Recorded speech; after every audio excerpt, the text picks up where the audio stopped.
দাদি, দাদি, ও দাদি, কি হয়েছে? কি এত চিল্লাছিস কেন?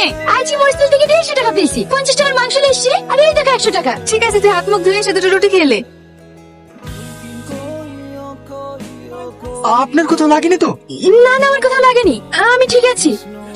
দেখি কোথায় লেগেছে। আরে আরে, এ কি করছে? ও অনেকটা ফুলে গেছে তো, চলুন আমার সঙ্গে। কোথায়? কেন, ডক্টরের কাছে? না না, ডাক্তারের কাছে যেতে হবে না, এমনি ভালো হয়ে যাবে। এখন না গেলে কিন্তু পরে ব্যথা পারবে, তখন কিন্তু আরো বড় সমস্যা পড়বেন। কিন্তু আমি তো আপনাকে চিনি না, আমি কেন আপনার সঙ্গে যাব? কোথাও কি লেখা আছে মানুষ বিপদে পড়লে অচেনা মানুষের সঙ্গে সাহায্য নেওয়া যায় না? ও বন্ধু তুমি কই কই রে, ও কানা বুঝি যায় রে।